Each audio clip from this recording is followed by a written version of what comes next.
என் இல்லத்தை மீண்டும் கட்டி எழுப்புங்கள். தெய்வமே, மது இல்லம் புனிதமானது, மது இல்லம் மகிமை வாய்ந்தது, மது இல்லம் ஆசீர்வாதத்திற்குரியது. இறை இல்லத்தில் வாழ்வது மேன்மையானது என திருப்பாடல் ஆசிரியர் குறிப்பிடுவார்.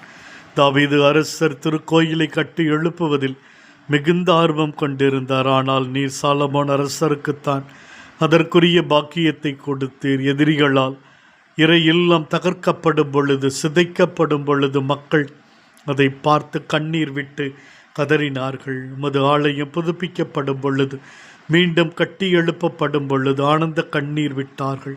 மது இல்லத்தின் மீதுள்ள ஆர்வம் என்னை எரித்துவிடும் என்ற தேவ வாக்கு கிணங்கு மது இல்லத்தின் வியாபார கூடமாக மாற்றப்படும் பொழுது நீர் வெகுண்டெழுந்தீர்.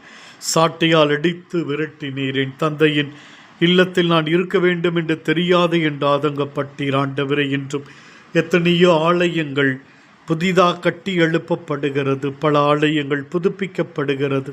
ஆண்டவரே, நீர் தாமே அதன் கட்டமான பணிகள் அனைத்தையும் ஆசீர்வதியும். அரசாங்கத்தின் அனுமதி கிடைக்க, பொருளாதார தேவைகள் சந்திக்கப்பட, எந்த ஒரு பிரச்சனை, விபத்து, ஆபத்தில்லாமல் பணிகள் நடைபெற, மது ஆலயம் மகிமை வாய்ந்த விதத்தில் கட்டி எழுப்பப்பட, அதற்காக எடுக்கும் ஒவ்வொரு முயற்சிகள் ஆசீர்வதிக்கப்பட அருள் தரும்படி புதிய ஆலயங்களை கொடுக்கிறோம்.